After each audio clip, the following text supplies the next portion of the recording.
लखनऊ के power corridor में रात के 2 बजे एक फोन की घंटी बजती है। उधर से कोई आवाज नहीं आती, बस एक लाइन बोली जाती है, उसको कह दो अगर गलवान का पोस्टर भी यूपी की सड़कों पर दिखा तो थिएटर क्या पूरा शहर जला देंगे। क्या आपको लगता है ये किसी फिल्म का सीन है? जी नहीं, ये वो असली सच्चाई है जो आज इंडिया के सबसे बड़े सुपरस्टार अजय देवगन और देश के सबसे ताकतवर सीएम योगी आदित्यनाथ के बीच चल रही कोल्ड वॉर को बयां करती है। आज बात 2000 करोड़ के नुकसान की नहीं है, आज बात किसी फिल्म के फ्लॉप होने की नहीं है, बात है उस महातबाही की जो अब शुरू होने वाली है, क्योंकि इस बार लड़ाई में सिर्फ सिंघम और महाराज नहीं है, इस आग में घी डालने आ गए हैं सलमान खान। और जब ये तीन ताकतें टकराएंगी तो धमाका इतना तेज होगा कि दिल्ली से लेकर मुंबई तक सबकी रूह कांप जाएगी। आप सोच रहे होंगे अचानक ऐसा क्या हो गया? क्यों योगी आदित्यनाथ जो कल तक अजय देवगन की तानाजी को टैक्स फ्री कर रहे थे, आज उन्हीं की गर्दन पकड़ने पर उतारू हो गए हैं? इसका जवाब उस एक सीक्रेट मीटिंग में छुपा है जो 48 घंटे पहले बंद कमरे में हुई थी। सूत्रों की माने तो बैटल ऑफ गलवान सिर्फ चीन के खिलाफ जंग की कहानी नहीं थी। इस फिल्म में अजय देवगन ने एक ऐसा कैरेक्टर डाला था, एक ऐसा डायलॉग रखा था जो सीधा पॉलिटिकल सिस्टम पर वार करता है। खबर ये उड़ रही है कि योगी एडमिनिस्ट्रेशन को लगता है कि ये फिल्म इनडायरेक्टली सरकार की नाकामी दिखा रही है, लेकिन असली भौकाल तब मचा जब अजय देवगन ने वो किया जो आज तक किसी खान, किसी कुमार, किसी कपूर ने करने की हिम्मत नहीं की।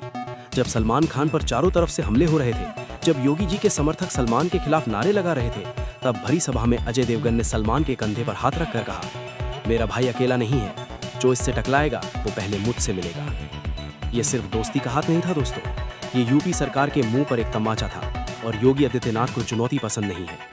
अब सुनिए वो बात जो आपके पैरों तले जमीन निकाल देगी। कहा जा रहा है कि यूपी पुलिस की एक स्पेशल टीम ने थिएटर ओनर्स को ऑफ द रिकॉर्ड चेतावनी भेजी है। ऑफिशियल ऑर्डर नहीं, बस एक इशारा। बुलडोजर तैयार है, रिस्क तुम्हारा है। सोचिए, एक तरफ देशभक्ति का जुनून और दूसरी तरफ सत्ता का खौफ। थिएटर मालिक अभी सदमे में है, क्योंकि उन्हें पता है अगर योगी जी ने ठान लिया तो बैटल ऑफ गलवान यूपी के सिनेमाज में तो क्या, यूपी के केबल टीवी पर भी नहीं दिखेगी। लेकिन दोस्तों, कहानी में ट्विस्ट अभी बाकी है। अजय देवगन कोई कच्चे खिलाड़ी नहीं है, उनकी आंखों में वो शांति है जो तूफान आने से पहले होती है। इंफॉर्मेशन लीक हुई है कि अजय ने अपनी पूरी पीआर टीम को एक ही मिशन दिया है, वॉर मोड ऑन। अजय जानते हैं कि अगर यूपी हाथ से गया तो फिल्म का 500 करोड़ डूब जाएगा, लेकिन अजय पैसे के लिए नहीं लड़ रहे, वो लड़ रहे हैं उस ईगो के लिए जो अब टूटने वाला है। सुना है कि अजय देवगन के पास एक ब्रह्मास्त्र है, एक ऐसा वीडियो क्लिप, एक ऐसा सबूत जो अगर उन्होंने रिलीज के एक दिन पहले सोशल मीडिया पर डाल दिया तो योगी सरकार के लिए जवाब देना मुश्किल हो जाएगा। लोग सड़कों पर उतर आएंगे, क्योंकि गलवान मुद्दा देश के सैनिकों का है और सैनिकों के इमोशन से खेलना किसी भी नेता को भारी पड़ सकता है। अब आप बताइए, क्या अजय को सलमान की दोस्ती निभानी चाहिए थी या उन्हें अपने 2000 करोड़ बचाने चाहिए थे? नीचे कमेंट में लिखिए दोस्ती या बिजनेस, क्योंकि आपका जवाब ही तय करेगा कि पब्लिक किसके साथ है। अब आते हैं उस तीसरे खिलाड़ी पर जो पर्दे के पीछे रहकर इस पूरे गेम को कंट्रोल कर रहा है, सलमान खान। भाईजान अभी चुप है, लेकिन उनकी खामोशी सबसे ज्यादा खतरनाक है। इंटेलिजेंस रिपोर्ट्स कहती हैं कि सलमान के फैंस ने इंटरनल ग्रुप्स में मैसेज सर्कुलेट करना शुरू कर दिया है। मैसेज साफ है, अगर अजय भाई की फिल्म रोकी गई तो यूपी में चक्का जाम होगा। सोचिए मंजर कैसा होगा, एक तरफ योगी जी की पुलिस फोर्स, दूसरी तरफ सलमान और अजय की कंबाइंड आर्मी। अगर ये दोनों टकरा गए तो जो तांडव होगा वो इतिहास में लिखा जाएगा। थिएटर के कांच टूटेंगे, सड़कें ब्लॉक होंगी और मीडिया वालों के कैमरे भी तोड़ दिए जाएंगे। क्या हम एक सिविल वॉर की तरफ बढ़ रहे हैं? सिनेमा और पॉलिटिक्स का ये मिक्स जहर बन चुका है। लेकिन रुकिए, क्या आपको लगता है ये लड़ाई सिर्फ सिनेमा और पॉलिटिक्स की है? अब होगा दिमाग का दही, क्योंकि असली खबर तो अब निकल कर आई है। बॉलीवुड के कुछ इनसाइडर्स का कहना है कि ये पूरा विवाद स्क्रिप्टेड हो सकता है, या फिर ये अजय देवगन को खत्म करने की एक गहरी साजिश है जो बॉलीवुड के ही कुछ राइवल्स ने रची है और योगी जी का नाम इस्तेमाल किया जा रहा है। ध्यान से सुनिए, कुछ बड़े प्रोड्यूसर्स, मैं नाम नहीं लूंगा, आप समझदार हैं, चाहते ही नहीं कि बैटल ऑफ गलवान रिलीज हो, क्योंकि अगर ये फिल्म चल गई तो बॉलीवुड का अगला 5 साल का ट्रेंड बदल जाएगा। सॉफ्ट रोमांटिक फिल्में बंद और देशभक्ति का दौर वापस आएगा, और ये नए सॉफ्ट स्टार्स को मंजूर नहीं। इसीलिए योगी जी के कान भरे गए हैं। उन्हें बताया गया है कि महाराज, ये फिल्म आपके खिलाफ है, जबकि सच्चाई शायद कुछ और ही है। अजय देवगन इस साजिश को समझ चुके हैं, इसलिए वो मीडिया में चिल्ला नहीं रहे, वो बस इंतजार कर रहे हैं सही वक्त का, वो वक्त जब वो ट्रुथ बॉम्ब फोड़ेंगे। अब जरा सोचिए उस सैनिक के बारे में जो बॉर्डर पर खड़ा है।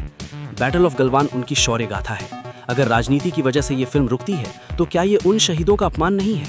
योगी आदित्यनाथ खुद एक राष्ट्रवादी नेता है, क्या वो सच में सैनिकों पर बनी फिल्म को रोकना चाहेंगे या फिर उन्हें मिसगाइड किया जा रहा है? व्यूअर, यहाँ आपका रोल सबसे इंपॉर्टेंट है। अगर आज आप चुप रहे तो कल आपकी पसंद की हर चीज बैन कर दी जाएगी। आज अजय देवगन है, कल कोई और होगा। योगी जी की ताकत अपरंपार है, इसमें कोई शक नहीं, लेकिन जनता का प्यार भी किसी सुनामी से कम नहीं होता। ग्राउंड रिपोर्ट्स बता रही हैं कि यूपी के छोटे शहरों में, वाराणसी, गोरखपुर, कानपुर में लोगों ने अभी से पोस्टर्स लगाने शुरू कर दिए हैं। फिल्म चलेगी तो यहीं चलेगी, वरना ईंट से ईंट बजा देंगे। प्रशासन परेशान है, इंटेलिजेंस एजेंसियां अलर्ट पर हैं। 10,000 एक्स्ट्रा पुलिस फोर्स डिप्लॉय करने की बात हो रही है रिलीज डेट पर। माहौल बिल्कुल वैसा है जैसे किसी दंगे से पहले होता है, खामोश मगर खतरनाक। अब सवाल यह है, जीतेगा कौन? क्या योगी आदित्यनाथ अपना बैन वापस लेंगे? मुश्किल लगता है। या अजय देवगन सलमान का साथ छोड़ देंगे? नामुमकिन लगता है। तो फिर सल्यूशन क्या है? सल्यूशन है टकराव, एक ऐसा टकराव जो पर्दे पर भी दिखेगा और सड़कों पर भी। सुना है कि अजय देवगन ने एक प्रेस कॉन्फ्रेंस बुलाई है ठीक 2 दिन बाद, और खबर है कि उस प्रेस कॉन्फ्रेंस में वो कुछ ऐसा दिखाने वाले हैं, कोई ऐसा डॉक्यूमेंट या वीडियो लीक करने वाले हैं जिसके बाद यूपी सरकार को डिफेंसिव मोड में आना पड़ेगा। लोग कह रहे हैं कि उस वीडियो में कुछ भ्रष्ट अधिकारियों की रिकॉर्डिंग है जो थिएटर ओनर्स को धमका रहे हैं। अगर ये सच हुआ तो यूपी सरकार के इमेज को जो धक्का लगेगा वो शायद 5 साल तक रिकवर ना हो पाए। निष्कर्ष अब आपके हाथ में है दोस्तों। मैं ये वीडियो यहाँ इसलिए खत्म कर रहा हूँ क्योंकि मुझे अभी एक और ब्रेकिंग न्यूज़ मिली है। मेरे फ़ोन पर एक नोटिफिकेशन आया है कि सलमान खान ने भी अपनी फ्लाइट बुक कर ली है लखनऊ के लिए। क्या सलमान सीधा योगी जी से मिलने जा रहे हैं या वहाँ जाकर अजय के सपोर्ट में रैली करेंगे? अगर सलमान लखनऊ पहुँच गए तो जो विस्फोट होगा उसकी कल्पना भी नहीं की जा सकती। जैसे ही वो फ्लाइट लैंड करेंगी सबसे पहला अपडेट मैं आपको दूंगा। इसलिए अगर आपने अभी तक सब्सक्राइब नहीं किया तो आप अपनी लाइफ का सबसे बड़ा थ्रिलर मिस करने वाले हैं। बेल आइकन को तोड़ दो, दबा दो, ताकि अगला वीडियो अपलोड होते ही आपके फ़ोन की घंटी बजे। और जाते जाते एक सवाल छोड़कर जा रहा हूँ जिसका जवाब देने में अच्छों के पसीने छूट जाएंगे। अगर कल को थिएटर में आग लगी तो उसका जिम्मेदार कौन होगा? फिल्म बनाने वाला या फिल्म रोकने वाला? अपना जवाब बोल्ड लेटर्स में लिखो, मुझे हर एक कॉमेंट पढ़ना है। देखते हैं देश किसके साथ है। मिलते हैं अगले वीडियो में उस सीक्रेट रिकॉर्डिंग के साथ। तब तक के लिए सावधान रहें, पिक्चर अभी बाकी है मेरे दोस्त। जय हिंद, जय भारत। सलमान खान की बैटल ऑफ गलवान हमारे जवानों के बलिदान का अपमान है। ऐसी फिल्म को मैं किसी भी कीमत पर रिलीज नहीं होने दूंगा। योगी क्या, योगी के बाप में भी इतना दम नहीं जो मेरी बैटल ऑफ गलवान मूवी रोक सके। सलमान खान कौन सी खेल की मूली है कि आज उन पर कोई कार्रवाई सरकार नहीं करती है। आंध्रा महाराष्ट्र की सरकार कार्रवाई नहीं करती है। जो भी हो जाए, सलमान खान की इस या फिल्म को मैं रिलीज होने नहीं दूंगा। जब ये सब नहीं होगा मेरे साथ